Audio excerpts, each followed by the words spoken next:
From training camp. You guys are fired up and ready to go to work. To the preseason. Through the playoffs. And into the offseason. To be able to get the best players, it's a critical time for us. It's always Colts season. This is Colts Corner with Kevin Bowen. Hey, we're talking about a football game, I guess. Welcome back. Colts Corner with Kevin Bowen. Preseason game number 1 in the books. Eddie Garrison on the ones and twos over there. 34-30. I can't believe I actually remember the final score. I hope you took the over on Colts and Broncos preseason game number 1. Eddie, how are you, sir? Doing well. How did it feel to be back in Lucas Oil Stadium watching a football game? Well, new turf, same broken roof, right? That's what we have there. Yes, new turf at Lucas Oil, and same. What'd you think of the lettering in the end zone, the font? That did look a little different to me. Was it different? Yes, it's the font that matches their logos now. Got it. Yeah, and just in general, the paint just looks different. Yeah. Just the wear and tear of literally it is new turf based off, what high school games are played in there in the season. You occasionally have a college game or two. Band competitions, all of that stuff there. So let's get into the recap. And this will be a little different than we typically do during the regular season. Obviously, it's what I liked, what I didn't like. I think there's so much focus on seeing the starters.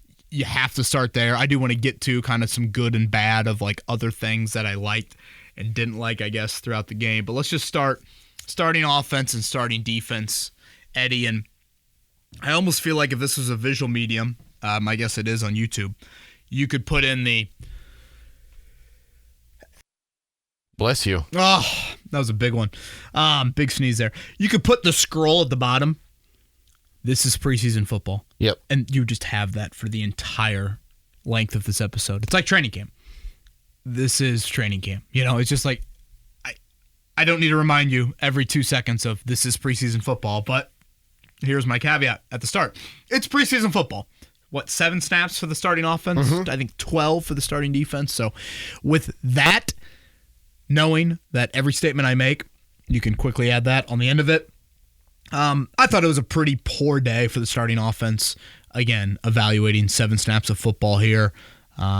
People are like, well, what would you give a letter grade? I guess thanks to Mo Alley Cox, I wouldn't give it an F, so I'd give it a D-. I would like to see a little bit more from the run game. Again, albeit 2 carries. That starting offense, the Colts played 18 starters in the game. Mm-hmm. And I guess I probably should have started there. You had 18 starters play, and none of them apparently got hurt. Everyone on offense started. Besides Josh Downs. Yeah. So that is a very healthy offense. Defensively, you were pretty healthy as well, outside of Juju Brents and DeForest Buckner. So, and of course, Samson Ebukam. So, the Colts treated it, I would say, even more so than most teams. Now, Denver played their starters as well, but, starting offense-wise, again, I was stunned that Jonathan Taylor not only played, but he got 2 carries. He obviously did nothing running with it. The 2 series, 7 snaps, 1 first down. You would like to have seen a little bit more production out of the starting group. Richardson, he looked like a dude that hadn't played football in 308 days. Mm-hmm. I think that's kind of the best way to sum up the 4 passes that he threw. Even the identification of the hot read there on the blitz, you want to be a little crisper there. I thought 2 plays from Richardson deserve a little bit more examining because they are so central to the big Richardson playing topic. When we talk about Richardson as an NFL quarterback and we don't talk about injuries, we debate his accuracy. We debate him as a thrower. That's the general, how good can he be at the NFL level? If we aren't talking injuries, we're talking about his completion percentage, his accuracy, that stuff as a thrower. Can I guess the plays whenever you were ready? Sure. Okay, the first one being that Mo Alley Cox completion. Yes. And then the other being the Kylan Granson incompletion on the 3rd down on the 2nd drive. The completion. That's what I meant, the completion. To Kylan Granson, correct, yeah. The inability of the catch and run. So let's focus there. So both of those plays obviously occurred on the same drive. The Colts get backed up. And I'll give Richardson credit. I don't know if he was trying to do this, but the ball certainly was thrown in this direction. If you watch that play, the defender is coming up on Mo Alley Cox's left shoulder. And the defender's coming from like the third level to the second level. Richardson throws the ball just slightly closer to the right shoulder of Mo Alley-Cox. So as the defender's momentum is coming up on the left shoulder, Mo turns to the right over his right shoulder. Well, to tackle a Mo Alley-Cox, you better be pretty square because of how big he is. And the fact that Richardson gave Mo a chance to turn upfield that way, it forced the defender to be in not an ideal position to make the tackle. And boom, that allows Mo a catch and run opportunity for what? 19 yards. Exactly what you would want. Now, later in the drive, it's 3rd and 7. You dial up a play that involves a crosser to Kylen Granson. And if you watch that play unfold, Granson is wide open early in that play. Very wide open. If you even got it to him in a this is the ball in stride manner, I still think he would have gotten the first down. But he waited and waited, and by the time he threw it, the defender had closed, and then the ball was poorly placed. The ball was not played. In any of those crosser routes, drag routes, etc., you have to throw the ball in a leading manner because, Granson and these guys, Pittman especially, when he's been such a great pro at those routes, they're designed to obviously make some plays after the catch. You don't throw it with the proper ball placement, therefore the completion is done pretty much at the point of catch. And, maybe in the regular season you would, I don't know where they were yard line wise, maybe you would have gone for it, but nonetheless, you have to punt it away. So, those are NFL accuracy throws. Of the completion percentage tells you one story, but it doesn't tell you the full story. Like, honestly, 2 of 4 to me almost was 1 of 4. Because that Granson one, you just didn't give him an opportunity to make a play. Mm-hmm. Now, the other Granson target, I actually thought that was just a timing thing between him and Kylen, where I thought Kylen should have kept running. Mm-hmm. I thought so too. And, now maybe Kylen would argue, no, I'm supposed to sit here on the route. It was just clearly something was off between the two. Mm-hmm. They were communicating right after the play happened. I did notice that too. And obviously the ball almost gets picked off. I didn't think that was so much of an errant throw by Richardson as just poor timing. And 2 guys not on the same page. So again, the root of this comes back to 308 days of game rust. And in general, when Richardson is playing in a rather confined offense, which, Sunday is a confined offense. Richardson sticks it in the belly twice of Taylor and doesn't keep it. That's when he's not at his best. Which it's interesting, Eddie, because when you evaluate him in training camp, when you evaluate him in 7-on-7, when you evaluate him even in preseason games where he's not going to run it like no other, I think it's good for Richardson in that he gets those evaluation periods because it's probably where he is weakest. You also have to acknowledge, though, it's not the true Richardson self. The true Richardson self is being dynamic with his legs, is providing the run threat as a read option guy. And again, you don't really see that when he has the red jersey on and then in game settings in the preseason when obviously he's not going to run it, like he would during the regular season. So that pretty much sums up everything Richardson for me. Again, I just thought just off. Timing, ball placement, those sorts of things. On the one play where he did run, I was like, get out of bounds, get out of bounds, get out of bounds, or slide. One of the two.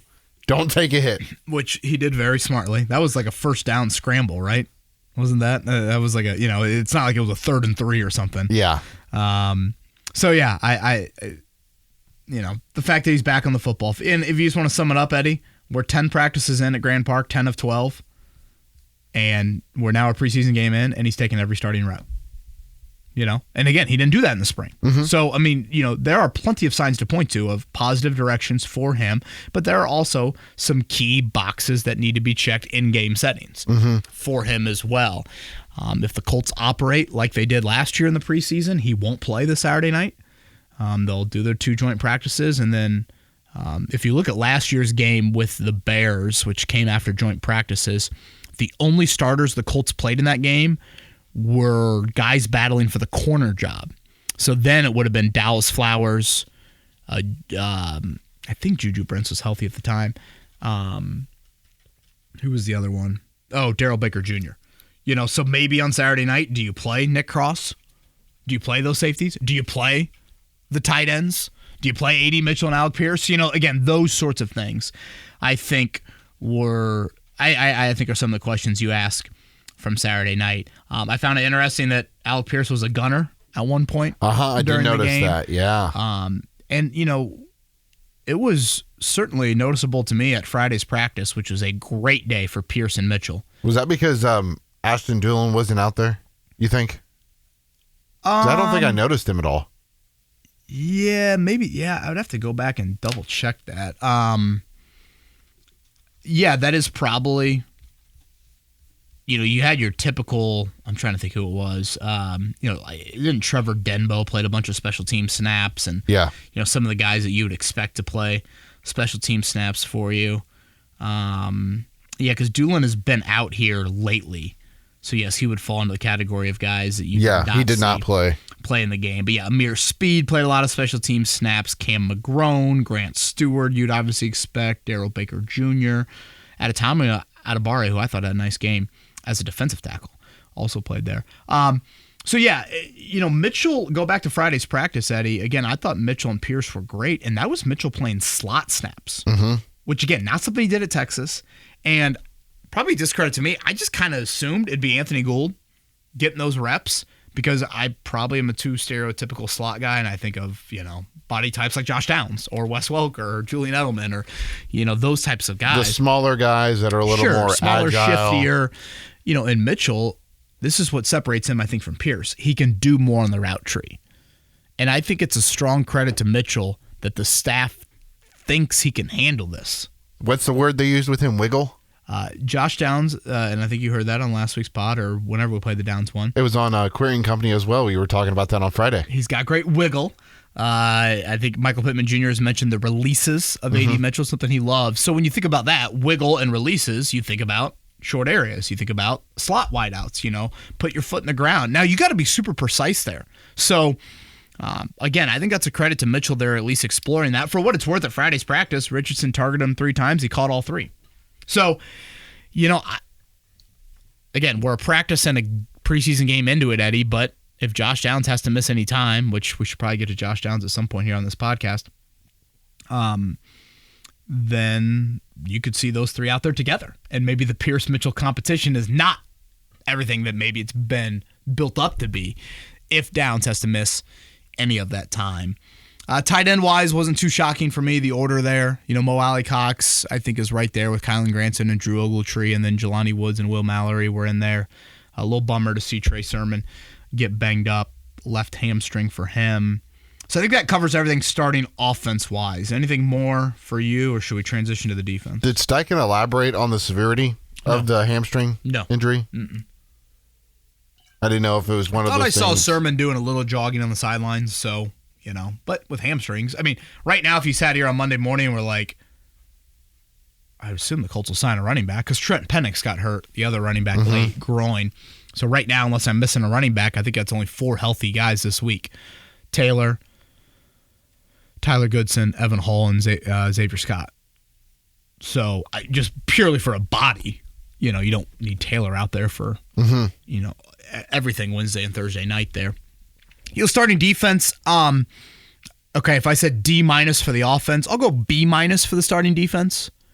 I thought they caught, a nice break with the penalties there on that first drive. They allowed a couple of catches there early on. But I thought what stood out to me from your defense is your frontline guys made plays. So think about your frontline guys. Kenny Moore, Zaire Franklin, Grover Stewart. And I thought some nice edge action from Tyquan Lewis and Laiatu Latu. And let's focus on Latu for a second. I loved how much Denver played their starting offense. That meant that Latu faced Garrett Bowles. Oh, yeah.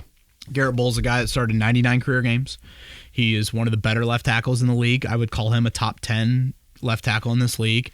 And I thought Latu gave him some trouble. And you look at the box score, Eddie. He got chipped on his first snap out there. I don't know if you saw that. He did, yeah. Was that the false start? Yes. Yeah. You look at Latu's box score, he actually played the fewest defensive snaps of any Colt. It was almost like 7 snaps and we've seen enough. Like, put him in bubble wrap.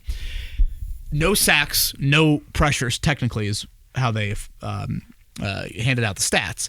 But if you focus on Latu and really watch it, you see disruption. You see altering of Jarrett Stidham's timing, altering of Bo Nix in the pocket. Guys that just have to move off their spot now. They can't sit there and say, 1, 2, 3, 4, 5, throw. Like they just don't. And that is what I'm getting at when I said this a few weeks ago to you, Eddie. What's my biggest goal for the Colts defense this season? Disruption. Consistently disrupt. Those plays from Latu on Sunday are glimpses of that. Again, it's not the outright hit, pressure, sack. Yes, you want those to continue to arise, but it's more than that, and there's gray area involved in this. It's just alter that a little bit. Do all of a sudden you make Bo Nix roll to his right, and now DeForest Buckner is sitting there a couple gaps over, and he now is penetrated to where Bo Nix can't roll to the right. So for Latu and Tyquan to do that without Buckner, I think is an encouraging sign for this defense there. Obviously, no shock to see Kenny right place, right time on the pick. I thought Zaire had great coverage on Javonte Williams out of the backfield as well. So yeah, I didn't think it was all bad by the starting defense by any means. Without Brents, without Buckner, Dallas Flowers would certainly fall in the category of poor. He'd fall in the category of a guy that looked like he was coming off a torn Achilles. Oh, yeah. They made sure to go after him. They did. So, yeah, 12 plays for the defense. I mean, they allowed 4 first downs. It wasn't, valedictorian effort, but I also thought it was acceptable. Granted, Jarrett Stidham is not certainly what you're expecting from a starting quarterback week in and week out. It was Taven Bryan filling in for DeForest Buckner. Yep. Anything starting defense-wise that I might have missed? Nick Cross. Yeah, I thought Cross was fine.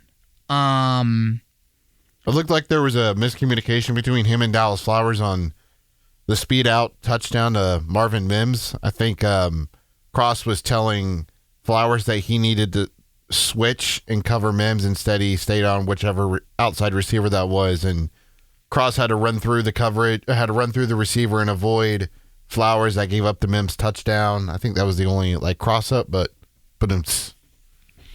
Yeah, and Cross played 4 series, Eddie. That was a lot. Yeah. And now he played next to Julian Blackmon those first 2 series, and then I think Ronnie Harrison Jr. came on the field for the 3rd series, which kept him back there at free safety. And then the 4th series, I think that was Ronnie Thomas. The second came out there. And so Ronnie Thomas plays free safety, which bumps Cross down to strong safety.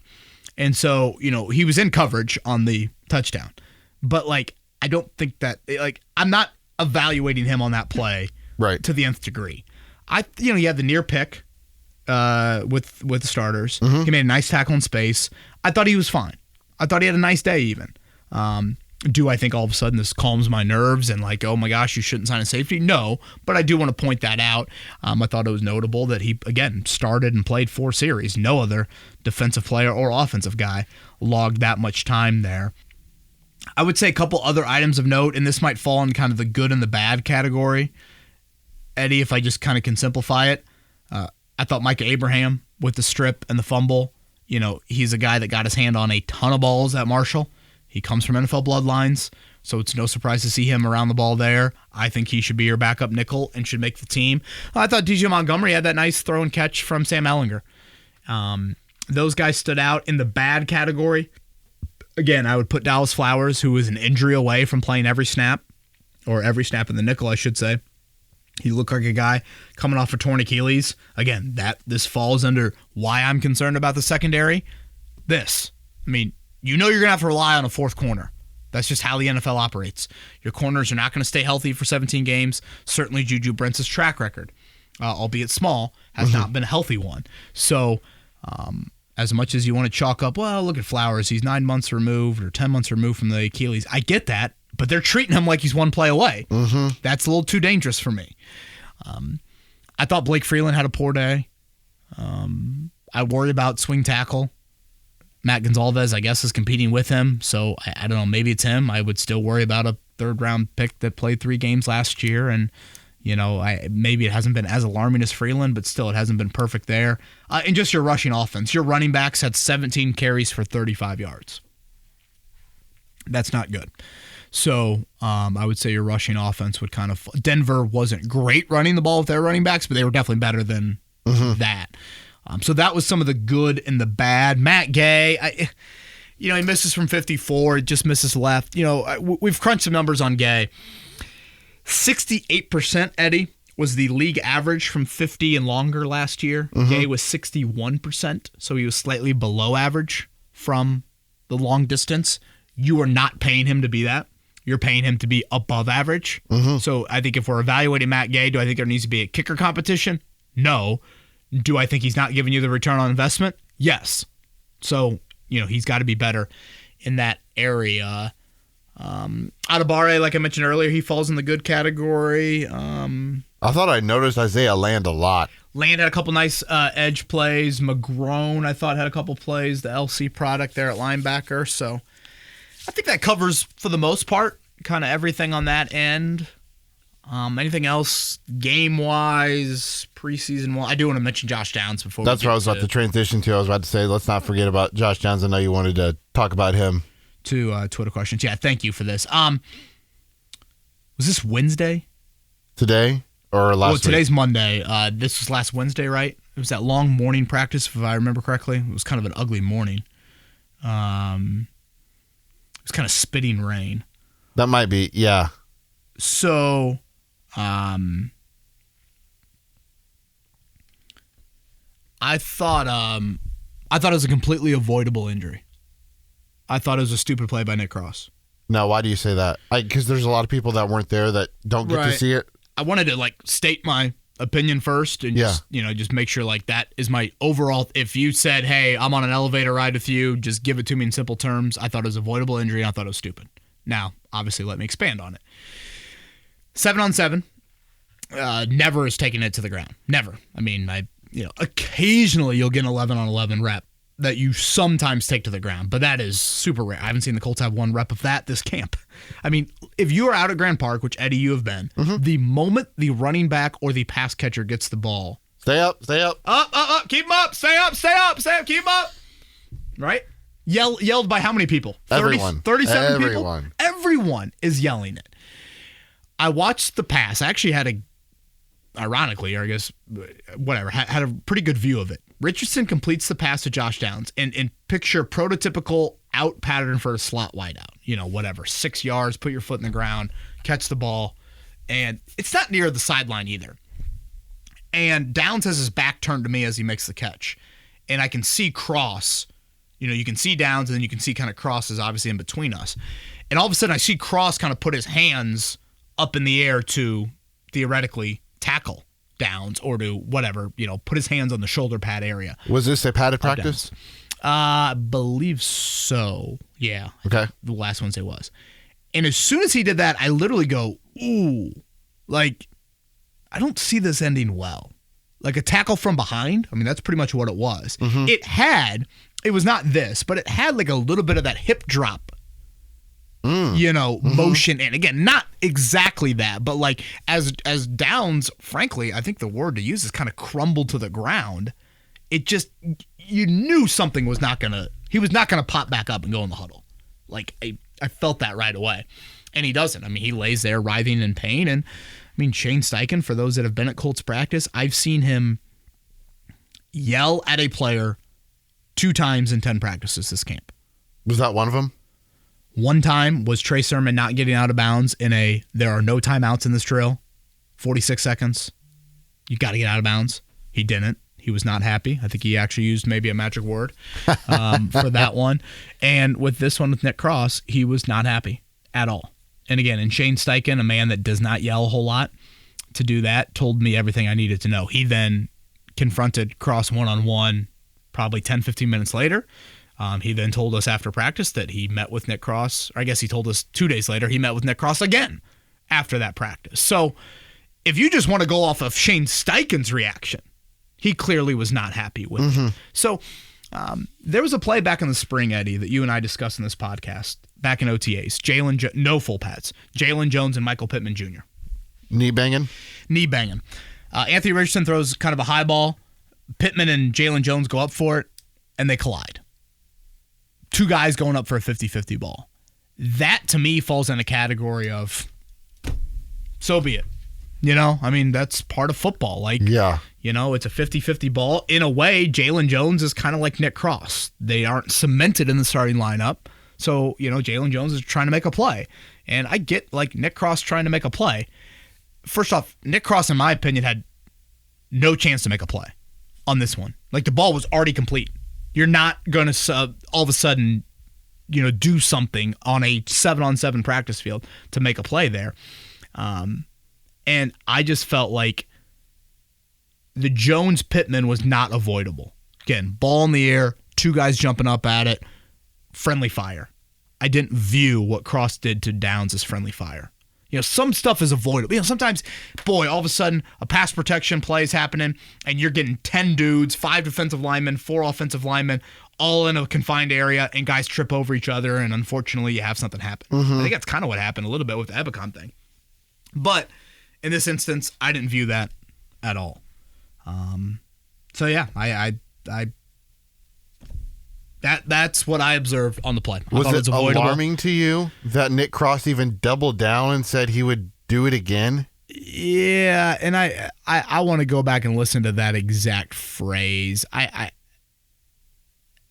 thought it was just, I thought in general it was alarming he wasn't a little bit more remorseful in that moment. Mm-hmm. It struck me as a moment to where you just swallow your pride, even if you disagree with it.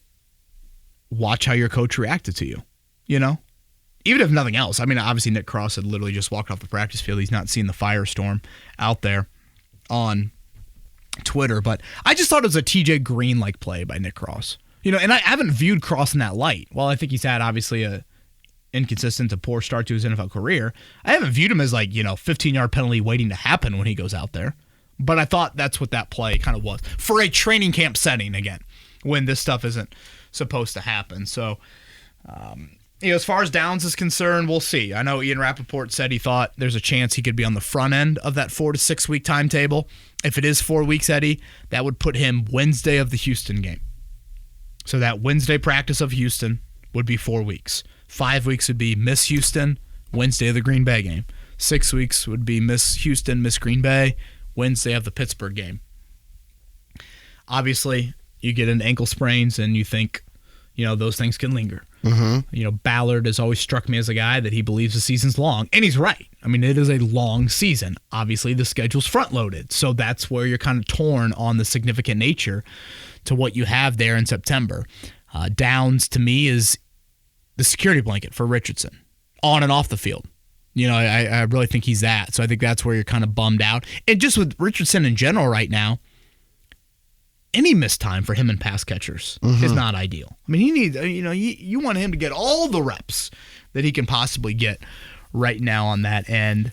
Do you think? Boy, Downs was having a great day. He was cooking Chris Lamons on that Wednesday, and to me, he was the best offensive player in camp so far. Do you think if they were playing Green Bay week 1, he would be more inclined to sit out if he wasn't fully 100%? It's a fair question. You know, was that last podcast that we played Downs? Yes, I think so.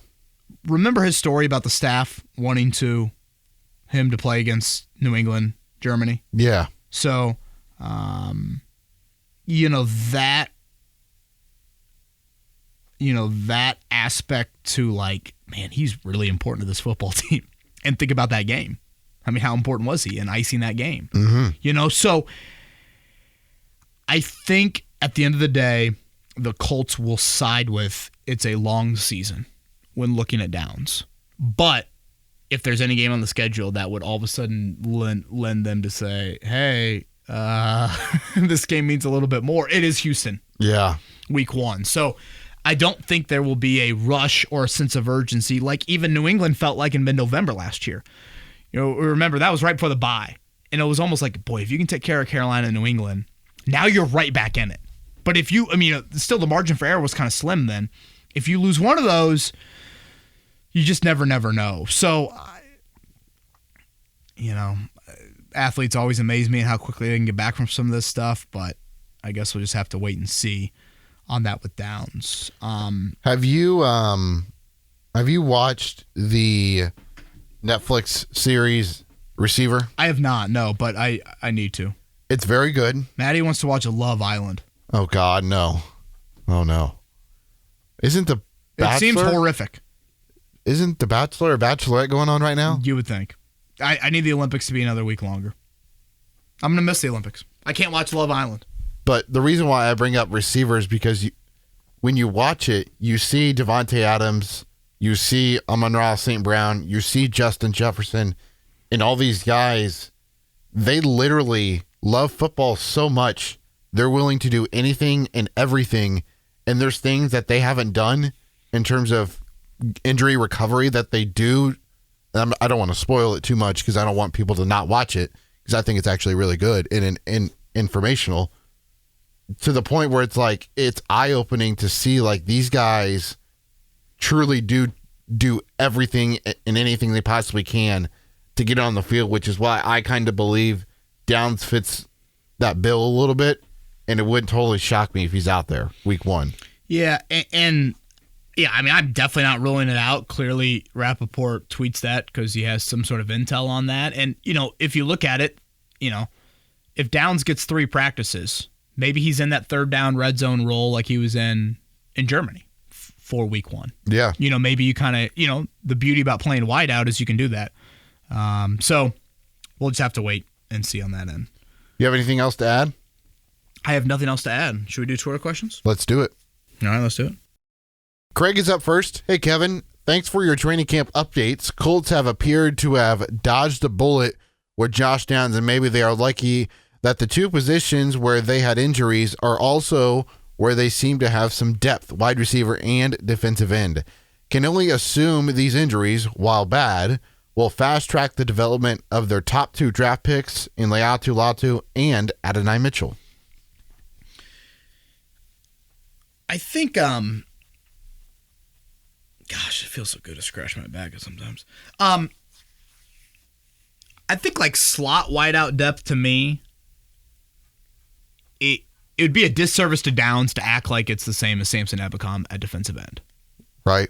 I just think, again, this kind of gets in our indispensable category of like there is a drop off. And, maybe Mitchell is going to be a big part of this.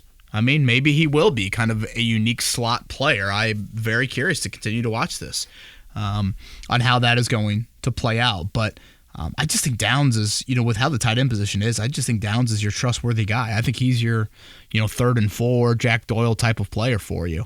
Can Gould be that? I don't think so. At least not maybe this early.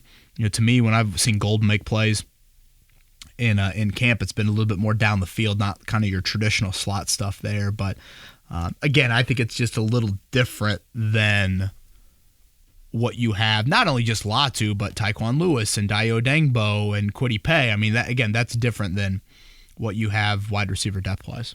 Slot depth-wise, I should say. Flippin says the last time that he checked, the Colts have around $20 million in cap space, which it doesn't look like they're going to use. Are the Colts cheap? Every team is getting better in the division besides the Colts. Now, Flippin didn't say this, but bless you. Thank you. I appreciate that.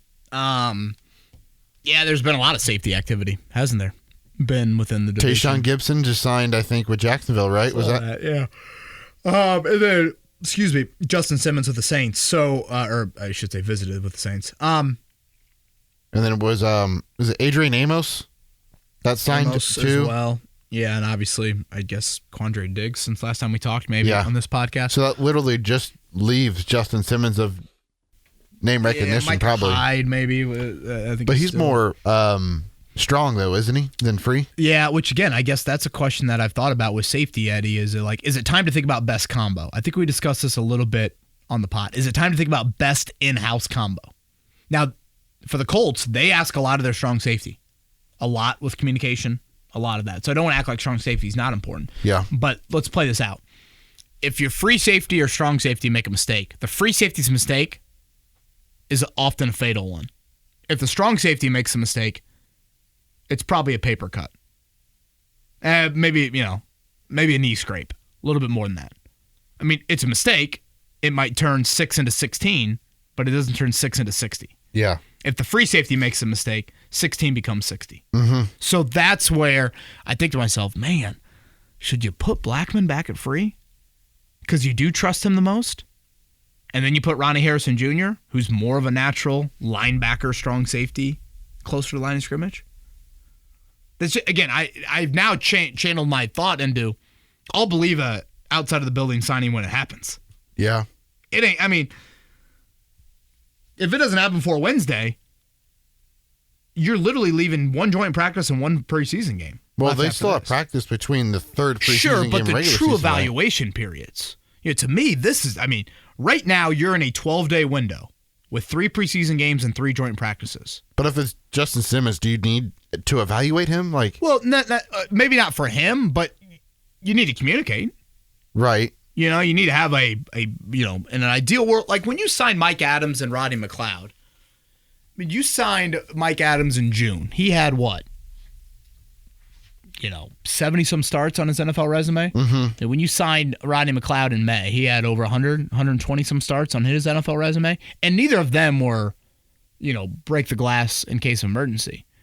They were not thought to be that. Right. But then you eventually needed them. But they were in your system for multiple months. And so that's where I'm just a little bit like, damn. So many people have asked, Simmons. And yes, Simmons, ideal. But, go back to my baseball analogies. Just how about a single or a double? That's what Mike Adams and Rodney McLeod were. Right. When you signed them, it was just, hey, here's our pinch hitter. We just need him to get on base. They have nobody that has done that without Daniel Scott, too, which, again, flipping you, head scratching to me is a phrase I've used so often when it comes to the Colts and their finances. It just, I shrug my shoulders. I put my hands, I do the little Jordan shrug. I don't get it. The Jordan shrug or is it the security guard? Well, the security as well. Jordan after the shot, the security back in the locker room. Right. B-Dub says, hey, Kevin, there were numerous times last season where Jonathan Taylor looked like the ankle was still giving him some trouble. Have you noticed any of that at all during training camp? How much does he look like the 2021 version of JT, if at all? Boy, he looks healthy and spry to me. I can't recall. He's taking every rep. There was a point in time with Taylor, I guess it was before the holdout, really, where, he never was hurt. Never missed practice. And through 10 days at Grand Park, that's how it's been. And, go back to the spring. So, again, for a running back, there's only so much you can evaluate this time of year, but healthy, spry, and, listen to how the Colts talk about him. They, And Shane, too. Ooh, right. And I'm talking Ballard and Steichen. Yeah. When I say that, I'm not talking about players. I'm talking Ballard and Steichen. Steichen, he's got the best vision of anybody I've ever been around. Ballard, he's going to have a big year and stops right there and kind of almost a drop the mic moment. So, yeah, he looks healthy. It's always funny whenever you watch Shane talk. And, normally he's this, robot that just is coach speak. But then, there's times where it's he gets into it, and he's getting into it, and he goes, boom. and he starts getting his snap in, gets his hands into it, gets really energetic. Yeah, he is a little bit of he's a body language guy. To really get the full, and again, it's not super obvious at times, but in that moment, it certainly was. Wake Spike says, I know that the Colts will probably be using a pretty vanilla playbook for the preseason. How many games into the season before we see some, quote, we haven't seen that much or any time before type of play?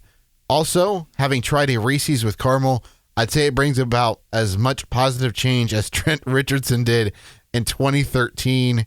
Have you tried it at all?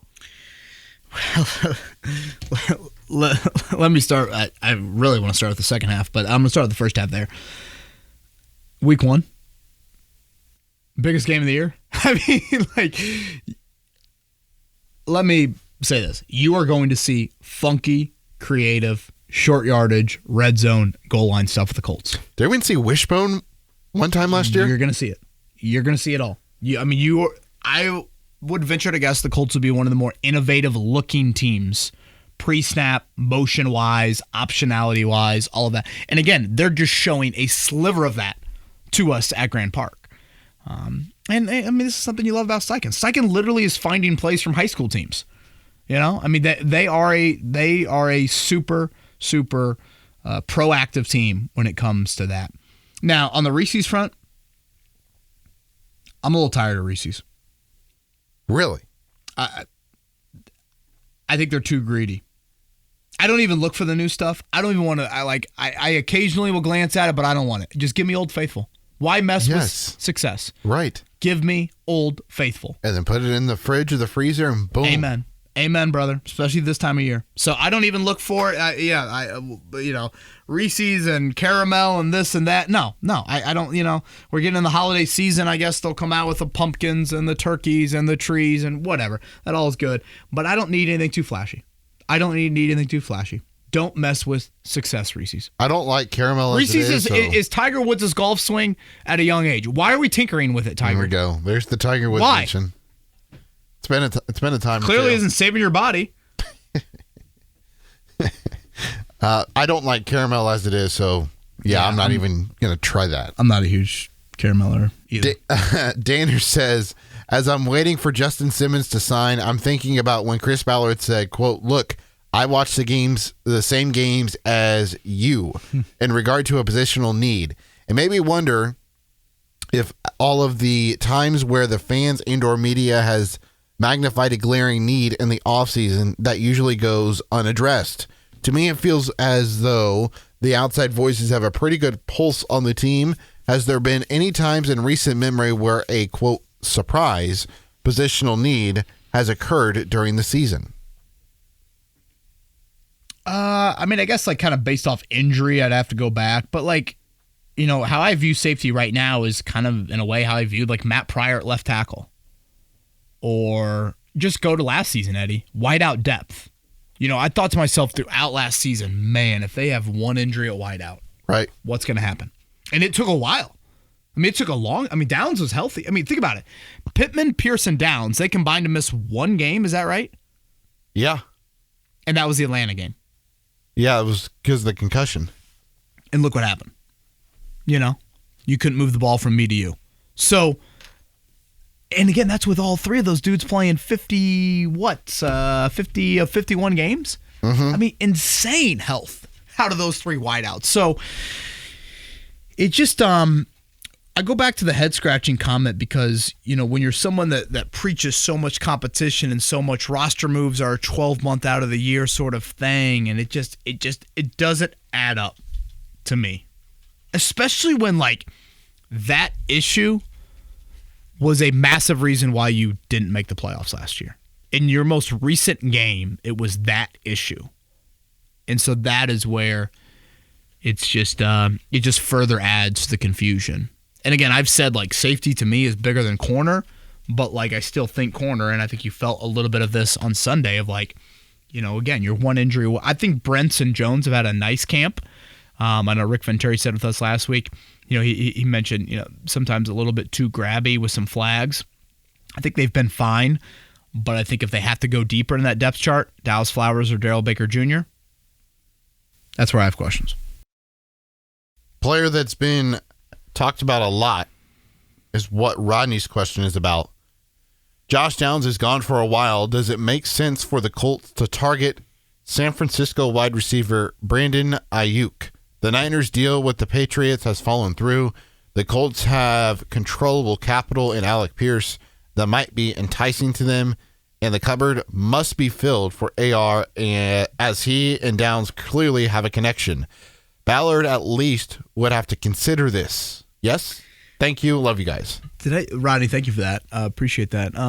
Did I see Amari Cooper was rumored going back to San Francisco in one of the deals? Correct. It was Amari Cooper and a pick going back to San Francisco. I think that's in large part because of Amari's age, and Amari is also wanting a new deal as well.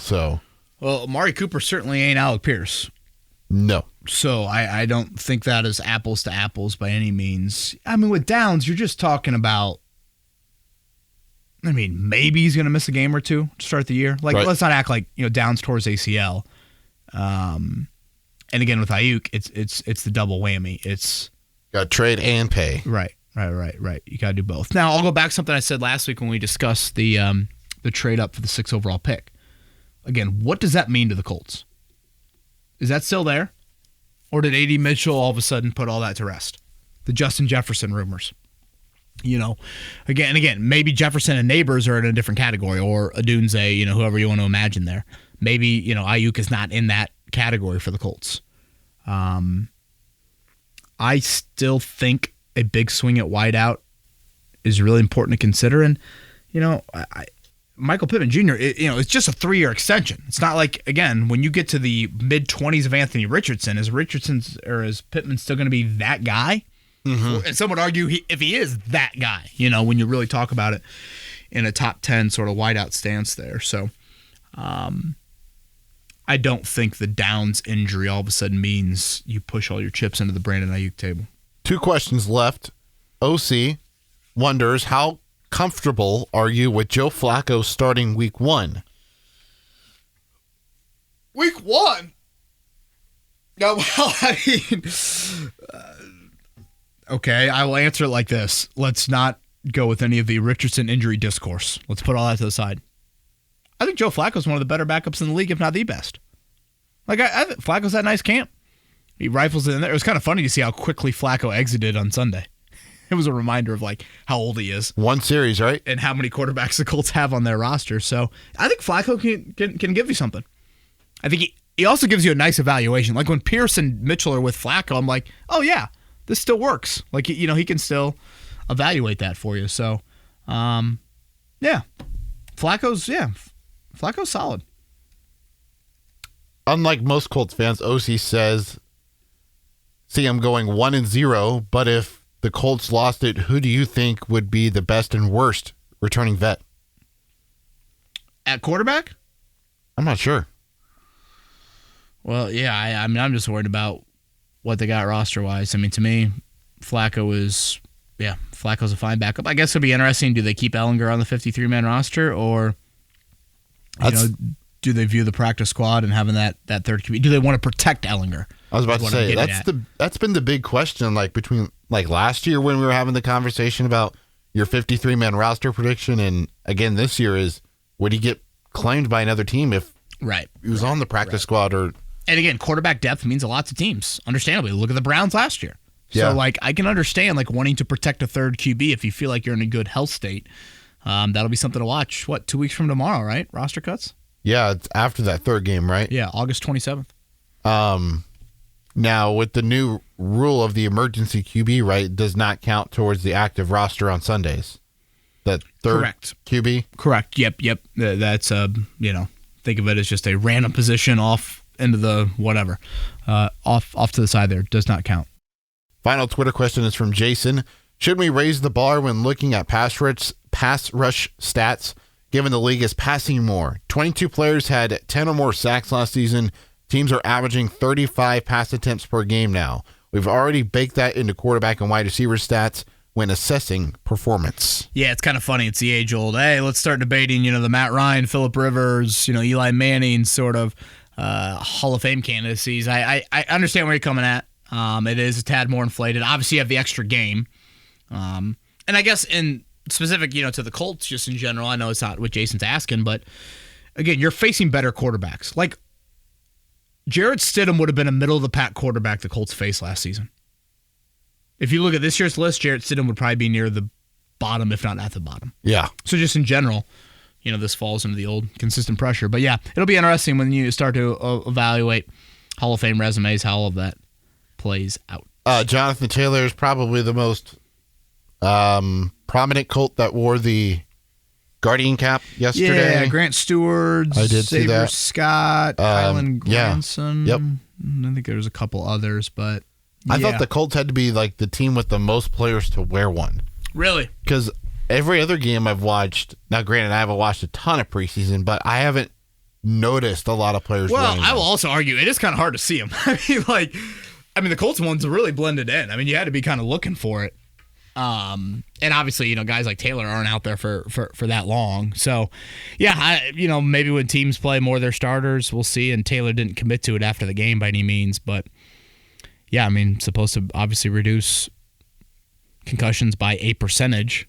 I'll be interested to see how guys react to wearing them in the preseason if they do that come the regular season as well. All right, now that we've put a bow on the first preseason game and the latest couple of joint practices, what do you got coming out on 1075thefan.com and what's coming up for the Colts? Yeah, we'll get into our first kind of roster cut-down projection camp here. We'll do that soon. And then I love to do it every year.